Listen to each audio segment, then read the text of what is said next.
cuando muchos de los ilustradores ilustran textos para ser utilizados en la escuela. El segundo prejuicio que me parece importante tener en cuenta a la hora de ver cuál es nuestra forma de concebir la literatura infantil tiene que ver con cuál es la función del libro para niños. Creo que está muy asentado en padres, maestros, bibliotecarios, incluso en libreros, que la importancia de la literatura en el niño tiene que ver con su formación moral y con su rol dentro del sistema educativo. Hacemos literatura para formar valores, hacemos literatura para tomar conciencia de problemas sociales como el bullying, el acoso escolar, el maltrato femenino, etcétera, etcétera, etcétera. Seguramente el año que viene tendremos 10.000 libros sobre los refugiados, etcétera. Y la otra posición también más extendida, digamos, dentro del ámbito de los ilustradores, es tantos libros que hay de pequeñas personas incomprendidas que se sentían solos en la vida, que no conseguían su lugar en el mundo, que eran apabullados por los demás hasta que de pronto apareció un maravilloso árbol rojo en su vida. Ese libro de pseudo-autoayuda creo que es uno de los libros más imperantes dentro de los proyectos que surgen en los másteres de ilustración donde yo trabajo. Es una tendencia muy habitual. El libro de buen rollito que te da un mensaje moral edificador. Esta tendencia es preocupante porque para mí tiene que ver con el revés de esa misma función moralizante, educativa y sobre todo reduccionista y simplificadora de la realidad que está tan arraigada en el libro infantil español. El tercer prejuicio al cual me quiero referir tiene que ver relativo a la autonomía del libro para niños como objeto artístico. El título suena un poco petulante, pero yo recuerdo una vez que estuve con un editor en Bolonia, con Otakar, y él decía que a él le sorprendía mucho que cuando venía un ilustrador español a mostrarle su carpeta, lo primero que decía con cierto afán de protagonismo era: a mí no me interesan los niños. Entonces Otakar se planteaba: ¿por qué, si tú quieres publicar en una editorial infantil, tú dices que no te interesan los niños? ¿Qué haces tú aquí? Y creo que esa es una tendencia bastante generalizada en nuestro mercado. Concebir que lo importante es la expresión artística, concebir que lo importante es hacer libros con un planteamiento estético muy sólido, lo importante es hacer libros de ilustradores para ilustradores.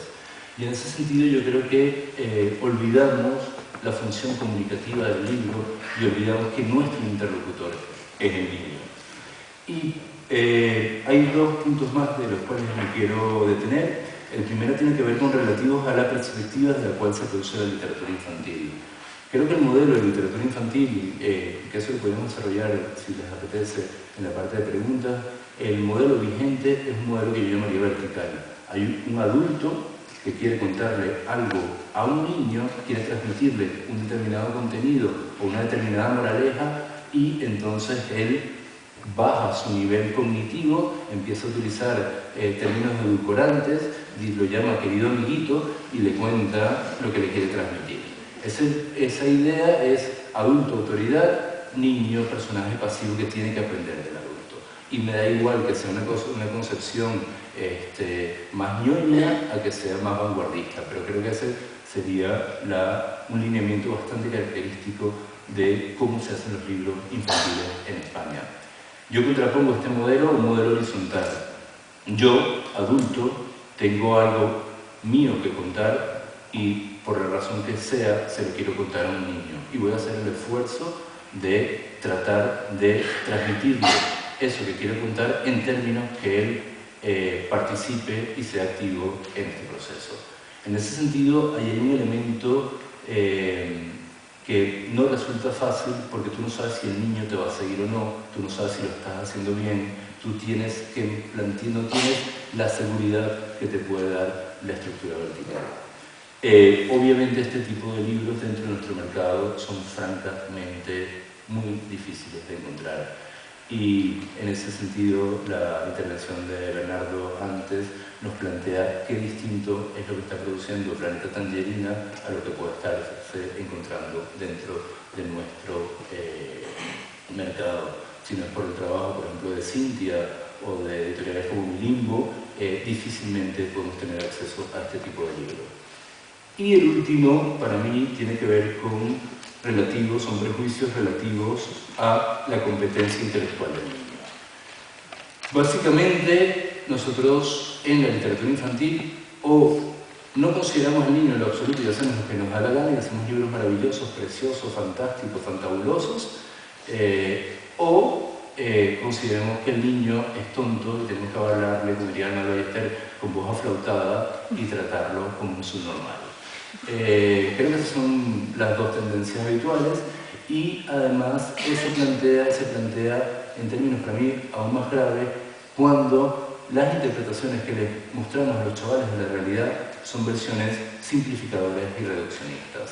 Cuando nosotros planteamos que un tema como, por decir cualquier tema tan vigente dentro de nuestra propuesta editorial, el acoso escolar, simplemente con que la típica historia que a mí tanto me gusta, del perrito con dos colas que llega al pueblo del perrito con una sola cola y todo el mundo comienza a tratarlo mal, y sobre todo la perrita guapa junto a su perro fortachón se burla mucho de él, y entonces el perrito guapo, el perrito de dos colas, se va muy triste al lago a llorar, y en ese momento llega la perrita guapa, se mete en el mar, en el lago, perdón, comienza a ahogarse, el perro fortachón se acojona y el perrito de dos colas, gracias a que tiene dos colas, salva a la perrita y tenemos un final feliz. Si ustedes se fijan más allá de las gilipollez de la historia, y ojo, una historia que tiene más de 12.000 títulos vendidos, más allá de la tontería, lo que te plantea es, para tú ser aceptado, tienes que ser aceptado por la guapa, tienes que desplazar a alguien,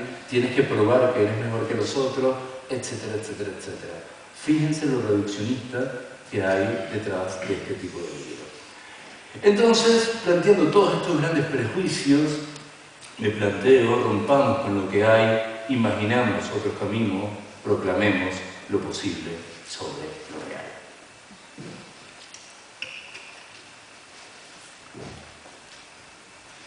No. Quiero empezar hablándoles, no les voy a hablar, quiero empezar leyendo un texto de uno de los editores que para mí más respeto, murió, Paul Fauché, que tuvo un proyecto editorial en los años 30 en Francia que se llamaba Père Castor. Es un proyecto editorial que aunó las nuevas ideas de las corrientes de pensamiento de innovación pedagógica de la época, de la nueva escuela, junto a todo ese legado que traían artistas, sobre todo constructivistas rusos, huyendo del estalinismo a Francia, y él logra integrar el trabajo que ya se había comenzado en la Unión Soviética con las vanguardias artísticas y los libros infantiles a esta nueva forma de concebir la escuela. Y él escribió un texto, estamos hablando del año 1958, cuando ya su editorial estaba muy constituida, que dice lo siguiente: la imprenta ha entrado en la era industrial. Cada día las máquinas engullen bosques para convertirlos en pasta de papel. Sin embargo, cuando más se extiende la lectura, más se degrada. Y desde un punto de vista, el humanismo está amenazado por sus propias armas. Los niños se ven sometidos a una producción masiva de impresiones, pero no existe relación entre esta producción y sus necesidades fundamentales.